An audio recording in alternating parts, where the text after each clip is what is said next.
삼성전자 주주 여러분 반갑습니다. 오늘은 삼성전자 손실 중인 분들이 정말 많이 고민하시는 이야기를 해보려고 합니다. 바로 물타기입니다. 아마 삼성전자 들고 계신 분들 중에 이런 생각 안 해보신 분 거의 없을 겁니다. 조금만 더 사서 평단을 낮춰야 하나? 지금 가격이면 더 사도 되는 거 아닌가? 어차피 삼성전자인데 빠질 때 더 사두면 나중에 회복이 빠르지 않을까? 근데 여기서 더 샀다가 더 빠지면 어떡하지? 이 고민 정말 현실적입니다. 손실이 나면 사람 마음이 자연스럽게 평단으로 갑니다. 내 계좌에 마이너스가 찍혀 있고 원금까지 아직 한참 남아있으면 가장 먼저 드는 생각이 평단을 낮추면 좀 편해지지 않을까? 거든요. 그런데요, 오늘 이 말씀은 꼭 드리고 싶습니다. 하락 중 분할 매수와 무리한 물타기는 완전히 다릅니다. 겉으로 보기에는 둘 다 빠졌을 때 더 사는 행동이라서 비슷해 보입니다. 그런데 실제로는 완전히 다릅니다. 분할 매수는 처음부터 계획된 비중 조절입니다. 반대로 물타기는 손실이 무서워서 뒤늦게 돈을 더 넣는 행동이 될 수 있습니다. 이 차이를 모르면 삼성전자처럼 좋은 회사에서도 계좌가 더 힘들어질 수 있습니다. 삼성전자가 나쁜 회사라서가 아닙니다. 내가 기준 없이 비중을 키웠기 때문입니다. 그래서 오늘은 이걸 아주 현실적으로 이야기해 보겠습니다. 삼성전자 물타기 전에 반드시 봐야 할 기준, 평단 낮추려다가 계좌가 더 무너지는 이유, 그리고 어떤 경우에는 분할 매수가 전략이 될 수 있고 어떤 경우에는 물타기가 감정 매매가 되는지 구독자분들께 직접 말씀드리듯이 차근차근 풀어보겠습니다. 먼저 이걸 분명히 해야 합니다. 물타기 자체가 무조건 나쁜 건 아닙니다. 이 말부터 해야 오해가 없습니다. 좋은 기업을 좋은 이유로 보고 있고 처음부터 나눠 살 계획이 있었고 내가 감당할 수 있는 비중 안에서 움직이고 있다면 하락 구간에서 추가 매수는 전략이 될 수 있습니다. 문제는 기준 없이 하는 물타기입니다. 처음에는 삼성전자를 조금만 사려고 했는데 주가가 빠지니까 마음이 급해집니다. 여기서 조금만 더 사면 평단이 내려가겠네? 그래서 더 삽니다. 그런데 주가가 또 빠집니다. 그러면 다시 생각합니다. 여기서 한 번만 더 사면 평단이 더 내려가겠네? 또 삽니다. 처음에는 작은 비중이었는데 어느 순간 계좌에서 삼성전자 비중이 너무 커져 있습니다. 그리고 주가가 조금만 더 흔들려도 계좌 전체가 같이 흔들리기 시작합니다. 여기서부터 마음이 무너집니다. 처음에는 삼성전자 좋은 회사니까 괜찮아 였는데 나중에는 제발 원금만 와라가 됩니다. 이게 무서운 겁니다. 삼성전자가 문제가 아니라 내 비중이 문제가 되는 순간이 오는 겁니다. 물타기를 해서 평단은 내려갔을 수 있습니다.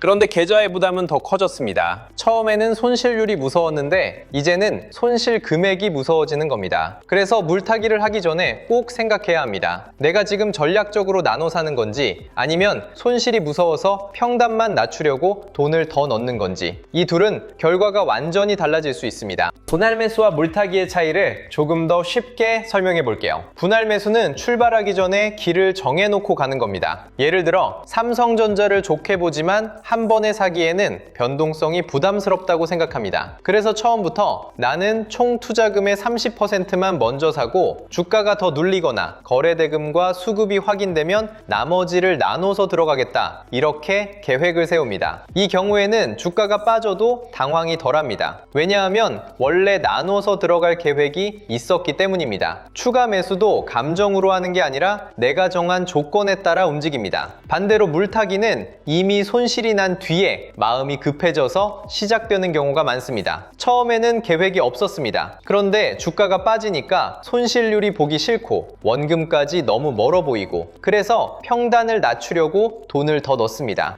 문제는 그 다음입니다. 주가가 더 빠지면 또 더 사고 싶어집니다. 왜냐하면 이미 내 목적이 좋은 자리를 잡는 것이 아니라 평단을 낮추는 것으로 바뀌었기 때문입니다. 여러분, 평단 낮추는 게 목적이 되면 위험합니다. 평단은 낮아질 수 있습니다. 하지만 투자 이유가 약해졌거나 비중이 과해졌거나 시장 흐름이 무너지고 있다면 평단을 낮추는 게 도움이 안 될 수 있습니다. 오히려 손실을 더 키울 수 있습니다. 그래서 추가 매수 전에 꼭 물어봐야 합니다. 나는 지금 삼성전자를 더 사고 싶은 건가? 아니면 내 손실률을 보기 싫어서 돈을 더 넣고 싶은 건가? 이 질문에 솔직해져야 합니다. 삼성전자 손실 중인 분들은 지금 마음이 정말 복잡하실 겁니다. 좋은 뉴스는 계속 나옵니다. AI 메모리 이야기도 나오고 HBM 이야기도 나오고 D램과 낸드 회복 기대도 있고 파운드리와 투나노, 테슬라 용인 공장 같은 이야기까지 계속 이어집니다. 그런데 그런데 내 계좌는 생각처럼 빨리 회복되지 않습니다. 그러면 이런 생각이 듭니다. 이 좋은 뉴스들이 진짜라면 지금 더 사야 하는 거 아닌가? 나중에 오를 거면 지금 평단 낮춰야 하는 거 아닌가? 이 생각이 나오는 건 너무 자연스럽습니다. 하지만 여기서 중요한 건 좋은 뉴스가 아니라 내가 처음 삼성전자를 샀던 이유가 아직 살아있느냐입니다.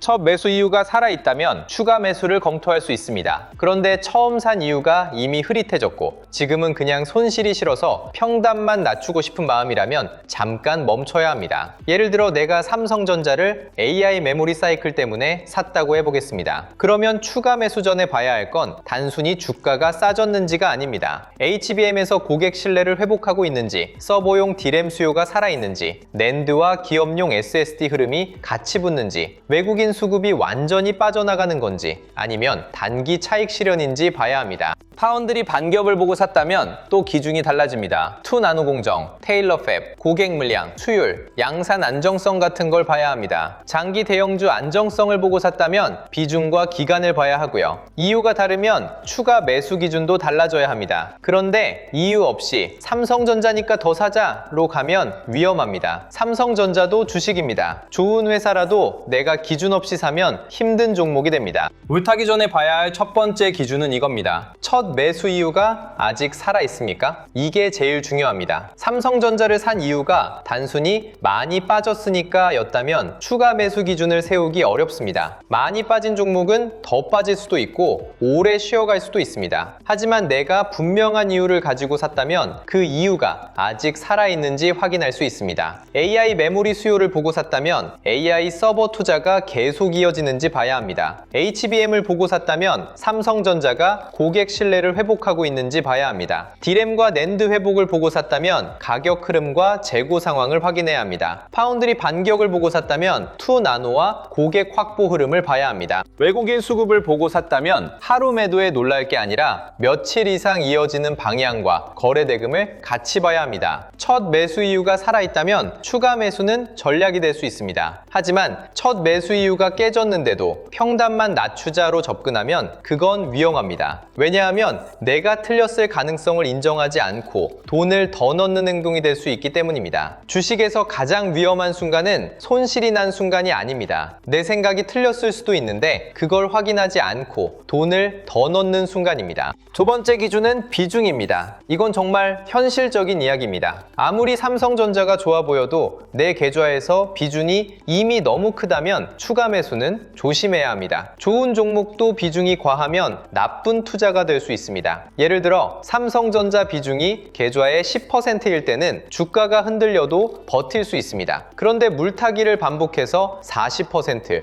50%까지 커졌다고 생각해 보세요. 그때부터는 삼성전자 하루 등락이 내 계좌 전체를 흔듭니다. 삼성전자가 2% 빠졌을 뿐인데 내 하루 기분이 무너지고 장중에 조금만 밀려도 일이 손에 안 잡힙니다. 그러면 더 이상 투자가 아니라 스트레스가 됩니다. 주식은 좋은 종목을 찾는 것도 중요하지만 내가 감당할 수 있는 크기로 들고 있는 게 더 중요합니다. 많은 분들이 물타기를 하면서 이걸 놓칩니다. 평단은 낮아졌는데 비중이 너무 커져서 오히려 마음은 더 불안해지는 겁니다. 그러니까 추가 매수 전에 꼭 물어보셔야 합니다. 지금 삼성전자 비중이 내 계좌에서 감당 가능한가? 여기서 더 샀는데 5%, 10% 더 빠져도 버틸 수 있나? 이 종목 하나 때문에 내 전체 계좌 판단이 흔들리고 있지는 않나? 이 질문에 답이 어렵다면 추가 매수는 잠시 멈추는 게 맞습니다. 분할 매수는 비중을 관리하는 전략입니다. 무리한 물타기는 비중을 망가뜨리는 행동이 될 수 있습니다. 세 번째 기준은 다음 매수 가격과 마지막 축소 기준입니다. 많은 분들이 추가 매수는 생각합니다. 그런데 마지막 기준은 잘 생각하지 않습니다. 여기서 더 사야 하나는 고민하는데 여기서 더 빠지면 어떻게 할 건가는 잘 정하지 않습니다. 이게 문제입니다. 추가 매수를 하려면 그 다음 계획도 있어야 합니다. 예를 들어 지금 한 번 더 산다면 다음 매수는 어떤 조건에서 할 건지 정해야 합니다. 가격 기준일 수도 있고 거래 대금과 수급 기준일 수도 있고 실적이나 업황 확인 후일 수도 있습니다. 그리고 마지막으로 줄일 기준도 있어야 합니다. 내가 본 투자 포인트가 깨지면 줄일 것인지, 비중이 일정 수준을 넘으면 더 이상 추가 매수하지 않을 것인지, 외국인 수급과 섹터 흐름이 같이 무너지면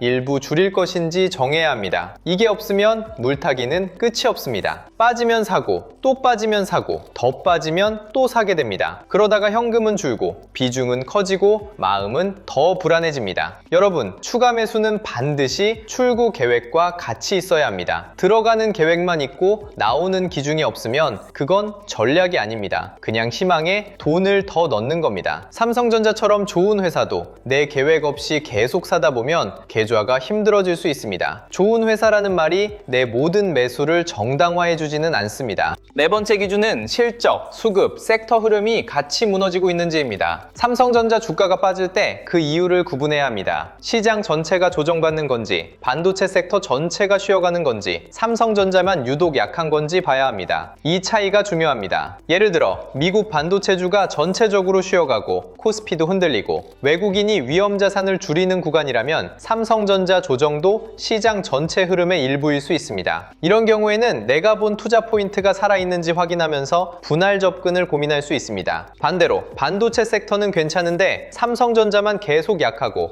외국인 수급도 지속적으로 빠지고 HBM이나 메모리 가격, 파운드리 관련 투자 포인트까지 같이 약해지고 있다면 이야기가 달라집니다. 그때는 싸졌으니까 더 사자가 아니라 내가 본 이유가 깨지고 있는 건 아닌가를 먼저 봐야 합니다. 물 타기 전에 반드시 확인해야 하는 게 이겁니다. 주가만 빠진 건지 이유까지 약해진 건지. 주가가 빠졌지만 이유가 살아있다면 분할 매수의 기회가 될 수 있습니다. 하지만 주가도 빠지고 이유도 약해지고 있다면 그건 물타기가 아니라 리스크를 키우는 행동이 될 수 있습니다. 여러분, 손실 중일 때 가장 무서운 건 숫자보다 마음입니다. 마이너스가 보이면 사람은 빨리 해결하고 싶어집니다. 그래서 평단을 낮추고 싶고 한 번에 회복하고 싶고 조금이라도 빨리 원금 근처로 가고 싶어집니다. 그런데 주식에서 빨리 해결하려는 마음이 가장 위험할 때가 많습니다. 물타기는 마음을 잠깐 편하게 해줄 수 있습니다. 평단이 내려가니까 뭔가 내가 대응한 것 같고 원금까지 필요한 상승률이 줄어든 것처럼 보입니다. 하지만 주가가 더 빠지면 그때부터는 더 힘들어집니다. 왜냐하면 이제 돈이 더 많이 들어가 있기 때문입니다. 손실률이 조금 낮아졌을 수는 있지만 손실 금액은 더 커질 수 있습니다. 이게 물타기의 함정입니다. 평단만 보면 좋아 보이는데 계좌 전체 위험은 커져 있을 수 있습니다. 그래서 물타기는 손실률이 아니라 전체 금액과 비중으로 봐야 합니다. 내가 지금 몇 퍼센트 손실인지도 중요하지만 이 종목 하나에 내 전체 계좌가 얼마나 묶여 있는지, 더 빠졌을 때 내 생활과 마음이 감당 가능한지 같이 봐야 합니다. 투자는 계좌 숫자만의 문제가 아닙니다. 내가 버틸 수 있는 마음의 문제이기도 합니다. 여기서 주식 처음 시작하시는 분들도 같이 들으셨으면 합니다. 아직 삼성전자를 사지 않은 분들은 물타기가 나와 상관없는 이야기처럼 들릴 수 있습니다. 그런데 아닙니다. 물타기는 매수한 뒤에 생기는 문제가 아니라 사실 첫 매수할 때 이미 시작될 수 있습니다. 처음부터 계획 없이 들어가면 주가가 빠졌을 때 물타기 유혹이 바로 옵니다. 삼성전자니까 괜찮겠지, 한 번 더 사면 평단 내려가겠지, 여기서 더 빠지진 않겠지, 이렇게 생각하게 됩니다. 그래서 주식을 시작하기 전부터 분할 계획을 세워야 합니다. 처음부터 전부 사지 말고 내가 감당할 수 있는 금액으로 시작해야 합니다. 그리고 추가 매수는 가격이 빠졌다는 이유만으로 하는 게 아니라 내가 정한 조건이 맞을 때 해야 합니다. 예를 들어 거래대금이 붙으면서 반등이 확인될 때, 외국인 수급이 다시 들어올 때, 반도체 섹터가 같이 살아날 때, 또는 내가 처음부터 정한 가격 구간에 왔을 때처럼 기준이 있어야 합니다. 기준이 없으면 첫 매수 이후부터 계속 흔들립니다. 처음에는 삼성전자 사도 되나 고민하던 사람이 며칠 뒤에는 물타기 해야 하나 고민하는 사람이 될 수 있습니다. 이게 주식입니다. 그래서 처음 시작하는 분들도 오늘 내용 꼭 기억하셨으면 좋겠습니다. 분할 매수는 사기 전부터 계획하는 것이고 물타기는 손실 난 뒤에 마음이 급해져서 시작되는 경우가 많습니다. 처음부터 계획이 있으면 하락도 대응할 수 있지만 계획이 없으면 하락은 공포가 됩니다. 여러분, 제가 오늘 이 이야기를 드리면서 자료 이야기를 자연스럽게 할 수밖에 없는 이유가 있습니다. 물타기 고민은 결국 기준이 있느냐 없느냐의 문제입니다. 삼성전자 뉴스는 매일 나옵니다. HBM이 좋다는 뉴스도 있고 디램 가격이 버틴다는 이야기도 있고 외국인이 팔았다는 말도 있으며 파운드리와 투나노, 테슬라, 용인공장 같은 기대감도 계속 붙습니다. 그런데 이런 뉴스만 보고 추가 매수하면 마음이 흔들릴 수 있습니다. 좋은 뉴스가 나왔을 때 내가 지금 분할 매수를 하는 건지 아니면 손실이 무서워서 물타기를 하는 건지 구분해야 하거든요. 그래서 제가 준비한 코스피 2만의 시대 돈 돈의 흐름을 읽는 법은 단순히 종목 이름을 나열하는 자료가 아닙니다. 내가 삼성전자를 왜 보고 있는지, 그 이유가 HBM인지, DRAM, 낸드 회복인지, 파운드리 반격인지, 아니면 배영주 안정성과 장기 흐름인지 먼저 구분해보자는 자료입니다. 그리고 그 이유가 살아있을 때 어떻게 나눠볼지, 반대로 이유가 약해질 때는 어디서 멈춰야 할지 같이 생각해보자는 자료에 가깝습니다. 필요하신 분들은 구독과 좋아요 눌러주시고 댓글에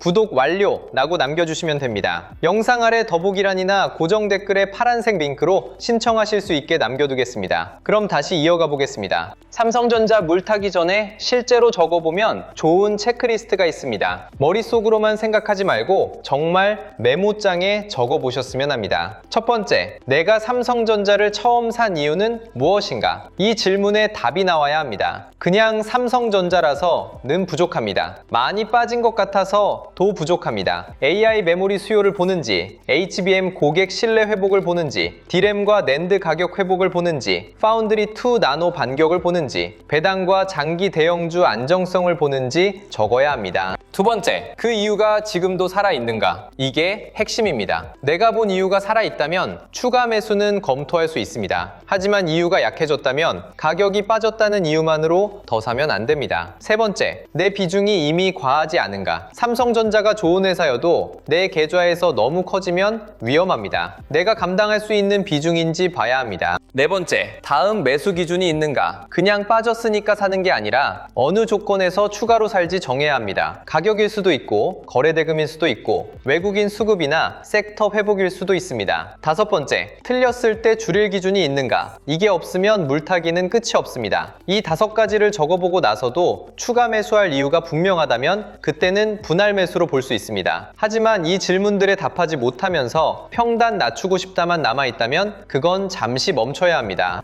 여러분, 삼성전자는 누구나 아는 회사입니다. 그래서 오히려 더 쉽게 물타기 하게 됩니다. 그래도 삼성전자인데 설마 삼성전자가 계속 빠지겠어? 국민주인데 결국 회복하겠지. 이런 생각이 들 수 있습니다. 그런데 주식시장은 회사 이름만 보고 움직이지 않습니다. 삼성전자도 실적이 중요하고 메모리 가격이 중요하고 외국인 수급이 중요합니다. HBM에서 고객 신뢰를 회복하는지, DRAM과 낸드가 실제로 버티는지, 파운드리에서 의미 있는 고객을 확보하는지 계속 확인해야 합니다. 삼성전자라는 이름이 내 모든 매수를 정당화해주지는 않습니다. 이 말을 꼭 기억하셔야 합니다. 좋은 회사라도 비싸게 사면 오래 힘들 수 있고, 좋은 회사라도 기준 없이 계속 물타기하면 계좌가 무거워질 수 있습니다. 투자는 종목 이름이 아니라 이유와 비중과 기준으로 하는 겁니다. 삼성전자니까 괜찮다가 아니라 삼성전자를 왜 사고, 얼마까지 사고, 틀리면 어떻게 할 건지 정해야 합니다. 이 3가지가 없으면 물타기는 전략이 아니라 감정이 됩니다. 분할 매수는 마음을 편하게 만들기 위한 도구가 아닙니다. 리스크를 나누기 위한 도구입니다. 이 차이를 알아야 합니다. 많은 분들이 분할 매수를 빠지면 계속 사는 것으로 이해합니다. 그런데 진짜 분할 매수는 빠질 때 무작정 사는 게 아닙니다. 내 생각이 맞을 가능성과 틀릴 가능성을 둘 다 인정하고 한 번에 모든 돈을 넣지 않는 겁니다. 내가 틀릴 수도 있으니까 나눠 사고, 시장이 더 좋은 자리를 줄 수도 있으니까 현금을 남기고, 확인이 더 필요하니까 천천히 들어가는 겁니다. 반대로 무리한 물타기는 내 생각이 틀렸을 가능성을 인정하지 않는 행동일 때가 많습니다. 내가 산 종목이 틀릴 리 없어. 삼성전자니까 결국 오를 거야. 평단만 낮추면 돼. 이렇게 가면 위험합니다. 분할 매수는 겸손한 전략이고 무리한 물타기는 고집이 될 수 있습니다. 이 말을 꼭 기억하셨으면 좋겠습니다. 여러분, 오늘 주제와 가장 연결되는 부분이 바로 여기입니다. 삼성전자 물타기 전에 필요한 건 더 자극적인 목표가가 아닙니다. 내가 왜 이 종목을 들고 있는지, 지금 추가 매수를 해도 되는 기준이 있는지, 아니면 손실이 무서워서 돈을 더 넣으려는 건지 확인하는 과정입니다. 그래서 제가 준비한 코스피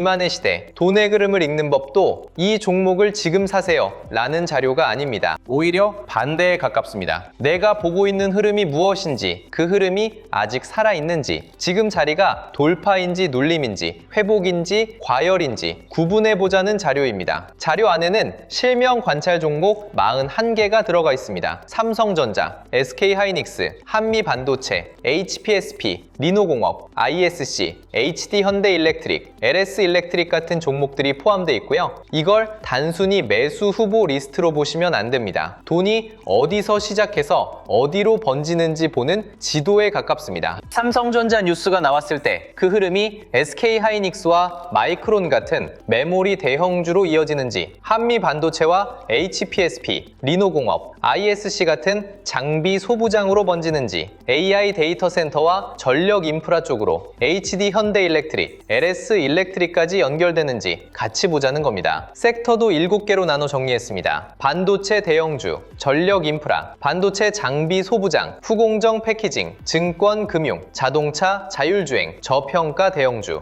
이렇게 나눠 놓으면 삼성전자를 보는 이유도 더 분명해집니다. 내가 삼성전자 하나만 보고 있는 건지, AI 메모리 전체 흐름을 보고 있는 건지, 반도체 장비와 후공정 확산까지 보는 건지, 아니면 시장 전체에서 저평가 대형주로 돈이 번지는 흐름을 보는 건지 구분할 수 있습니다. 차점 기준도 4개로 잡았습니다. 돌파, 눌림, 회복, 과열 회피입니다. 좋은 뉴스가 나왔다고 바로 따라가야 하는 건 아닙니다. 반대로 잠깐 흔들렸다고 무조건 끝난 것도 아닙니다. 지금 자리가 추가 매수를 검토할 눌림인지, 회복을 확인해야 하는 자리인지, 돌파를 기다려야 하는 자리인지, 아니면 이미 기대가 과열돼서 피해야 하는 자리인지 구분하는 게 중요합니다. 매매전 체크 10가지도 넣어뒀습니다. 내가 삼성전자라는 이름만 믿고 있는 건 아닌지, AI나 HBM 같은 단어에 너무 흥분한 건 아닌지, 손실이 났다는 이유만으로 감정적인 물타기를 하려는 건 아닌지, 하루 외국인 매도에 너무 겁먹고 있는 건 아닌지 확인해보자는 겁니다. 외국인 수급을 받는지, 거래대금이 붙는지, 섹터 전체로 돈이 퍼지는지, 내 비중이 감당 가능한지, 분할 계획이 있는지, 틀렸을 때 줄일 기준이 있는지, 투자 기간이 분명한지, 나중에 복귀할 수 있는 매매인지까지 같이 체크할 수 있게 정리해뒀습니다. 특히 오늘처럼 물타기를 고민하는 분들에게 이 체크리스트가 필요합니다. 추가 매수는 용기가 아니라 기준으로 해야 합니다. 자료 받아보고 싶으신 분들은 구독과 좋아요 눌러주시고 댓글창에 구독 완료라고 남겨주시면 됩니다. 영상 아래 더보기란이나 고정 댓글의 파란색 링크로 신청하실 수 있게 남겨두겠습니다. 신청해주신 분들께는 순차적으로 안내드리겠습니다.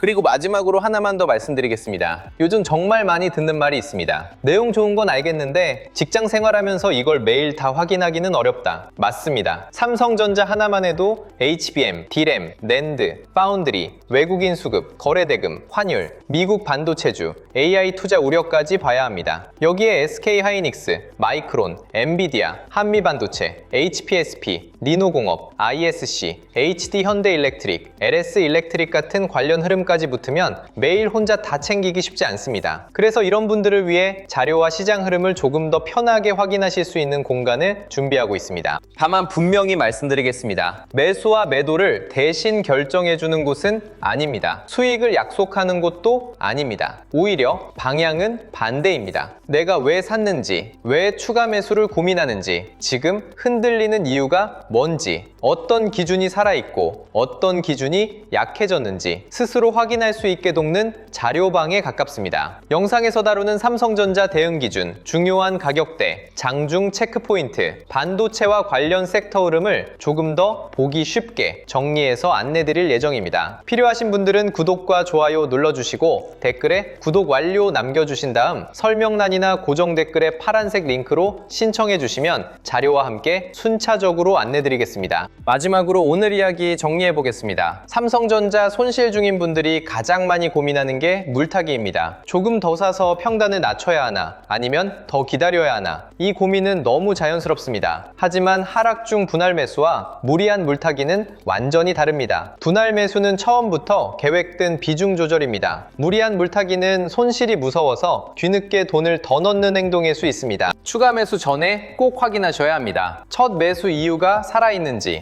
비중이 이미 과하지 않은지, 다음 매수 가격과 마지막 축소 기준이 있는지, 실적, 수급, 섹터 흐름이 같이 무너지고 있는 건 아닌지, 이 4가지를 보지 않고 평단만 추감만 낮추려고 들어가면 계좌가 더 힘들어질 수 있습니다. 삼성전자가 좋은 회사라는 말이 내 모든 추가 매수를 정당화해주지는 않습니다. 좋은 회사도 비중이 과하면 위험하고 좋은 회사도 기준 없이 사면 불안한 종목이 됩니다. 물타기 전에 멈춰서 적어보세요. 나는 왜 삼성전자를 샀는지, 그 이유가 아직 살아있는지, 더 샀을 때 감당할 수 있는지, 틀렸을 때 어떻게 줄일 건지, 이 질문에 답할 수 있다면 추가 매수는 전략이 될 수 있습니다. 하지만 답은 없고 평단 낮추고 싶다만 남아있다면 그건 잠시 멈춰야 합니다. 주식에서 중요한 건 손실을 빨리 지우는 게 아닙니다. 계좌가 무너지지 않게 기준을 지키는 겁니다. 삼성전자 주주분들, 지금 물타기 고민이 많으실 거 압니다. 하지만 오늘만큼은 평단보다 기준을 먼저 보셨으면 좋겠습니다. 평단을 낮추려다가 계좌 전체가 더 무거워지지 않도록 추가 매수는 감정이 아니라 계획으로 하셔야 합니다. 다음 영상에서는 더 좋은 소식으로 찾아뵙겠습니다. 오늘도 시청해주셔서 감사합니다.